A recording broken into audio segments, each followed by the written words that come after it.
Hey guys, Michael the DC Multiverse Collector here, bringing you a look at this McFarlane Toys DC Multiverse Gold Label The Joker Deadly Duo box set.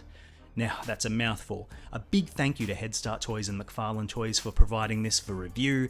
This is not a box set that I would have picked up myself, so I feel really fortunate to be able to bring you guys a review of this and to check it out myself and see what it's actually all about. Now, you'll see that this is different from the usual DC Multiverse packaging. It comes in this big, thick box, no clear window, but this sort of glossy Joker logo, which looks really, really cool. It's a gold label, meaning essentially that it's just a McFarlane Toy Store exclusive, at least in the United States. It's more broadly available in Australia for wherever it's in stock. You'll see it purports to be an authenticated limited edition. I have no idea how limited this actually is, no sense of how many units were actually produced, or how rare or not rare it is. None of that will really factor into the review. I'm going to review the figure on its own merits and not in terms of its limited nature. I do know that this package retails for slightly higher than normal price. In Australia, it's about $60 as compared to $40 for the usual standard figure. So it is a premium price tag for this. I'm not sure if that's the case in the US, but I believe also this was slightly more expensive in the United States as well. Now, we're not going to spend too much time on the packaging because there's not a whole lot going on. You'll see it's from the Deadly Duo miniseries. Now, I haven't read the miniseries, but I'm familiar with it. I've looked into it. The art looks incredible. And from all accounts, it's a black label, sort of Elseworlds tale, self-contained, Batman and Joker story. It's got some really excellent reviews and accolades, and I'm really looking forward to reading that on its own in hardback or trade paperback format. Anyway, let's keep moving though. The box on the side, Joker the Deadly Duo, and on the back we have some fantastic art from the miniseries, and you'll see it's Joker here wearing his, let's just call it what it is, it's a GIMP mask, cutting up the little bat symbols. Really, really striking art, evocative of the art from the miniseries, of course, so you know, if that doesn't inspire you to check it out, I don't know what will. I think without any further ado, we should actually get this open and have a look. Now, normally I would open this all off camera and just present you with the findings, you know, edit out the opening process, but because this is a slipcase, it just slides off like that, and we can actually get a really good look. Oh, there goes the slipcase. We can get a really good look of what's in the set as you open it. So this is the unboxing experience, I guess. You open it up and you get this sort of black clamshell, which is a bit unusual, and you'll see that we get the Joker figure with his GIMP mask head, you know, attached, an alternate head, which I'm really keen to check out, this sort of Jokerized bat creature, which factors into the storyline of the miniseries. We'll have a look at that in a moment, and the collector's card. Now, I believe there's also a display base with this thing, so if I remove this from the box, so you'll see at the back here, there is a separate clamshell, and you'll see there is a display base attached in there. We'll have a look at that in a moment. And at the back of the box, there is an insert with some artwork. You'll see on this side, Arkham Asylum, and that same art from the back of the box. So look, let me get this all spread out in a presentable way, and let's really analyze what we get in the box. All right, so basically when you unbox it all, this is what we end up with. So for all that size of the box, it's really not that much in terms of volume of you know, accessories. It's mostly taken up with this display base and this art piece that sort of fits into the back. Now you'll see that I've got the artwork there, but you know, you can flip it around. Let me show you, and you get this really, really beautiful artwork of Arkham Asylum, which I think is a really, really great image.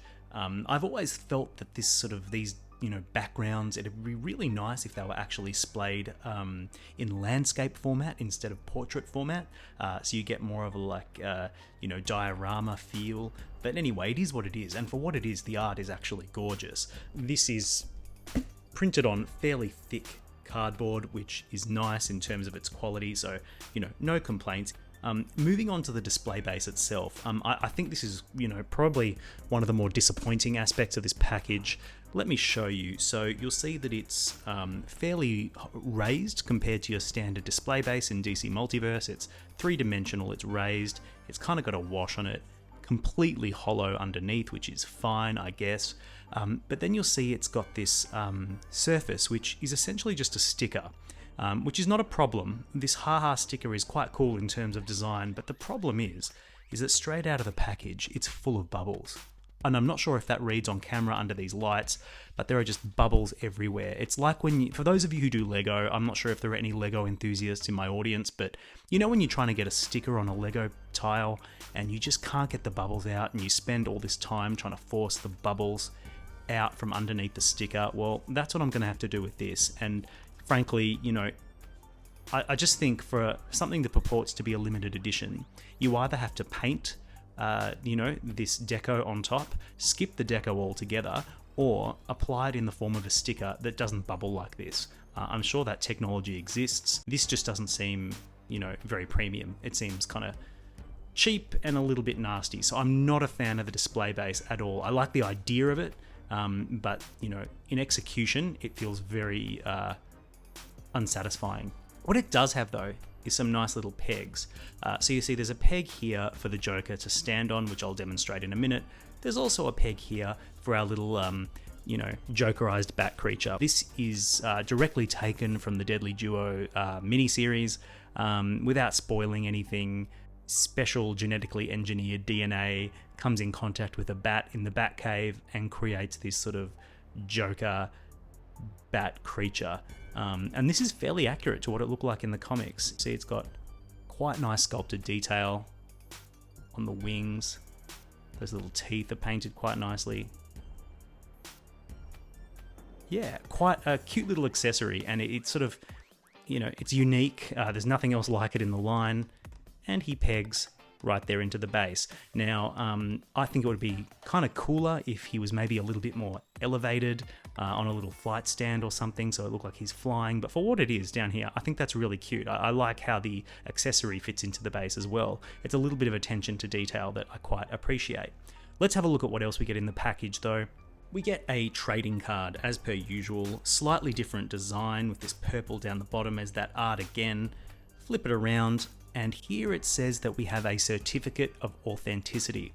This reads, "This certifies that the limited edition worldwide product, the Joker figurine, is authentic and officially licensed by McFarlane Toys. The figurine was created, developed and designed by Todd McFarlane and his award-winning design group. All figures are individually hand-painted." Then we get a little signature which is printed, not actually signed, Todd McFarlane. So this is a really interesting one. I don't really get it. Okay, it's a certificate of authenticity. Is this any more authentic than any other DC Multiverse figure? It's not numbered like 1 of 1,000. So there's nothing unique about the card. It doesn't tell you that you've got number 556 or it's just, it's kind of pretentious.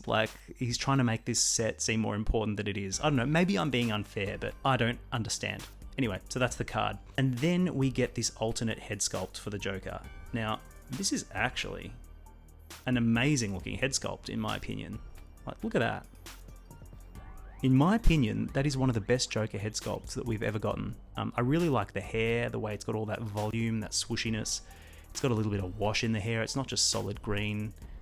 His skin tone is very, very grey, which is interesting. That matches the skin tone on the neck of the figure as well, so it's a deliberate design choice, but I kind of like it. It differentiates, I guess, this Joker from all the other Joker figures we've got. I just think the actual face is just so menacing and terrifying. What I will say though is I'm not sure that this Joker face really resembles the character as he's depicted in the art in the miniseries, the Deadly Duo.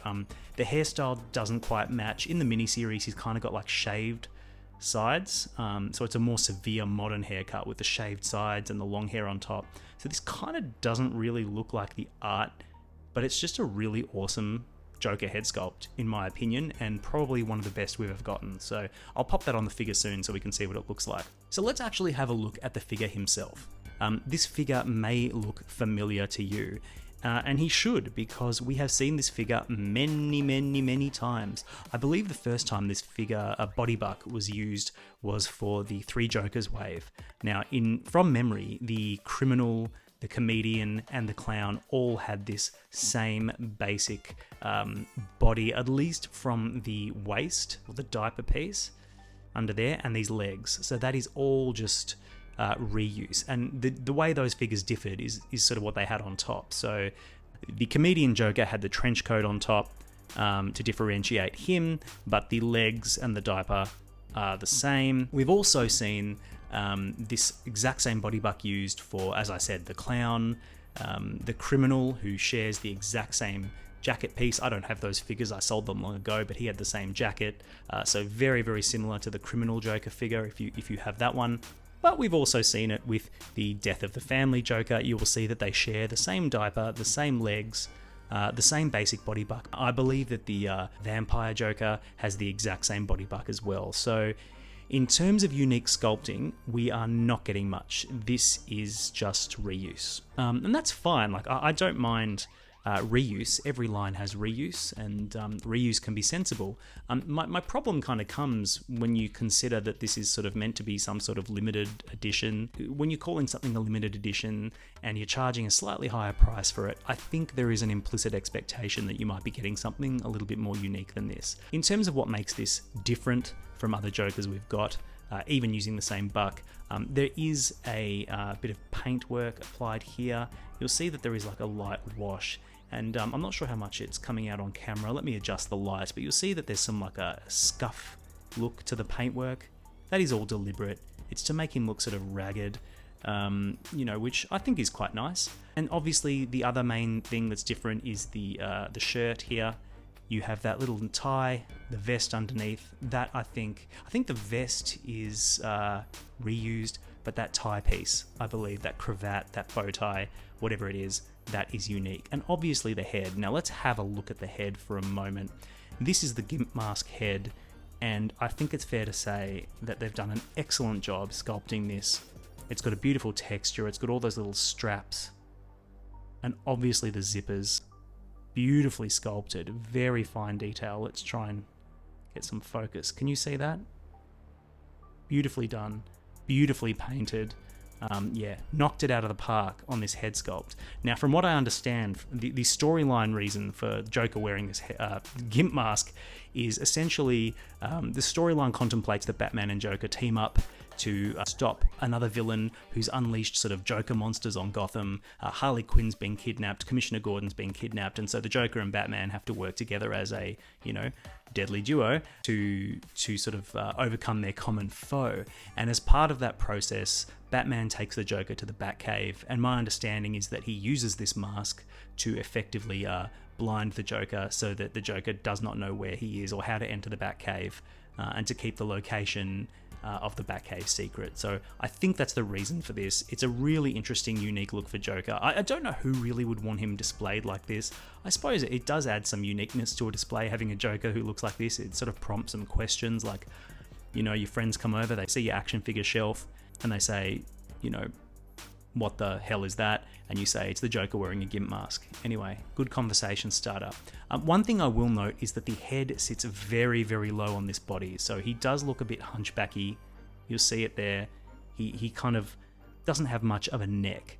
Now, if we pop the head off, we'll see that he actually does have a neck, like quite a decent neck, and the net peg is, a decent size, but the cavity in this head is huge, so when you sort of sit it on and push it all the way in, his head goes right down onto that neck, covers up the neck entirely. But if you kind of just sit this gently on the peg without pushing it all the way down, look how much better that looks when you can see his neck. Gives him a much better, sense of proportion. So that's a shame. I don't know why they did that. It's easily fixed. You could put a bit of putty in there or something, maybe find a longer neck peg, that's another option. Or you could just sit the head like this, But really, at this stage of the game, 4 years into the line, McFarlane really should be doing better with their neck pegs. It's happened a lot recently where the neck peg's just been the wrong size, and it's sort of mucked up the profile and the proportions of a figure. So that's a bit of a shame. Let's pop that head sculpt off and see what the other head sculpt looks like. See if that fares any better. Yeah, in my opinion, he still looks a little bit hunchbacky. That head sits way too low. Let's see if I can lift it up a little. Yeah. See, if you don't sit it right deep in the cavity, it looks a little bit better. But overall, yeah, I just feel like something's slightly off. about the proportions. He just looks a little bit hunchbacky, not quite right in my opinion. So let's pop him on the stand. If I was going to display this figure on the stand, that is how I would do it with this head sculpt. As unique as the Gimp mask is, I think this is just a better overall look.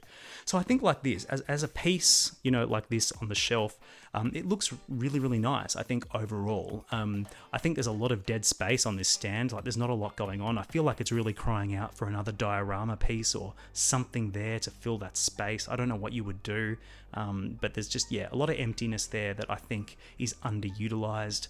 Overall, like it's a nice enough figure. It's just not very new, right? So we've seen a lot of it before, and I just think that the way the head sits on the neck peg, which is just too short, both heads, sort of lets the aesthetics down a little bit. I also feel like he's missing a weapon. He's kind of got a trigger finger there. I know we can't have guns, but like at this point I would have taken another crowbar.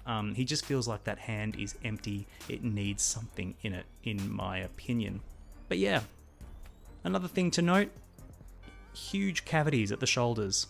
So the way that jacket is cut and sits on the body just allows all this gappage, which just looks really, really awkward. Look at his proportions from side on.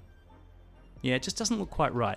You can kind of move the arms up. So if you move the arms up, it doesn't look so bad. It's sort of the same on the other side too, though it doesn't seem as bad. Or maybe it does.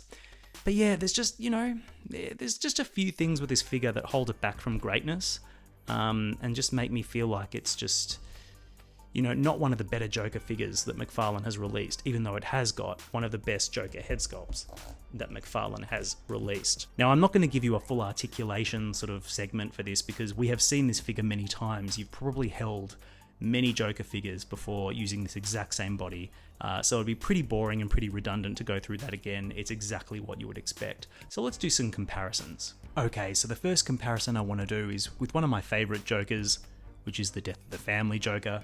We've seen this before. They share the same basic buck, different overcoat, different head. Look, I think they're both excellent renditions of unique sort of looks for the Joker, but, you know, very, very similar and very, very familiar in a lot of ways. Next, I'll bring in probably my absolute favourite Joker figure released to date. That is the Comedian Joker from the Three Jokers wave, or Killing Joke Joker. I think this is just an incredible figure, really, really menacing. I love the shadowing under the eyes. And while it shares the same basic buck as this guy, the long trench coat and the different sort of grey pants really make this one unique. Obviously the head sculpt with the hat as well. So this is probably my ideal Joker for the whole line, but you know, I think they actually look quite good together. And certainly the Deadly Duo Joker is no slouch. Next, let's bring in Heath Ledger Joker. Now, you know, I'm more of a comic book guy myself. Having said that, this Heath Ledger Joker has a really nice unique sculpt, and I do like uniqueness. So yeah, you can see the proportions on Heath Ledger Joker are sort of just a little bit more realistic. I think a little bit more aesthetically pleasing, but yeah, that's how they look together. And here, finally, is Arkham Asylum Joker. One of my favourite Jokers as well. I really love the very exaggerated proportions on this guy, the really thin body, the really thin legs. Beautiful paintwork on this figure as well. He came with great accessories, a gun, you know, chattering teeth. He came with a few others too. So yeah, really excellent figure. If you can find the Arkham Asylum Joker or even the Arkham City one, both excellent figures. And yeah, we've certainly got a lot of great Jokers in this line. And here is how Deadly Duo Joker scales with Hush Batman. You'll see Hush Batman is very, very big, he always is, but I think they actually scale quite nicely together. And for a comparison with a Bat villain, here he is with Arkham City Penguin. Really nice Penguin figure. I like how he can sort of fit as a comic book version or a game version, and I think this Joker and this Penguin look really, really good together. And for something a little bit more classic comic book, here is the classic Riddler. Aesthetically, these two don't quite go together, but I do love the sort of purple and green complementing each other, so that's how they look. You'll see that Deadly Duo Joker's got a more gritty, realistic design as compared to the more comic book, heightened design of the Riddler. Just a design difference, an aesthetic difference, and that may impact on where you might sort of fit this guy into your display. So what do I think of this Joker Deadly Duo limited edition box set? Well, it's a strange one. In many ways, this is a very, very old figure we've seen many times before. Having said that, the new head sculpts, the Gimp mask and the Joker head sculpt are tremendous, some of the best McFarlane have ever done. I really like the Jokerized bat, that's a cool accessory to get. The background diorama is very nicely painted and a lot of fun, but the display base itself leaves me cold. It's not executed at a very high quality and it seems too big for what you get to pose on it. When you factor in a slightly elevated price tag, some inconsistencies and inaccuracies to the source material, it's hard to recommend this box set wholeheartedly, but I think collectors, and particularly lovers of Batman and Joker or the original miniseries will find a lot to love here. So that's all from me. If you found this video entertaining, interesting or helpful, give it a like. Please consider subscribing if you haven't subscribed already, it really helps the channel. I've got plenty of reviews on the way. Until next time, happy collecting, and thank you so much for watching.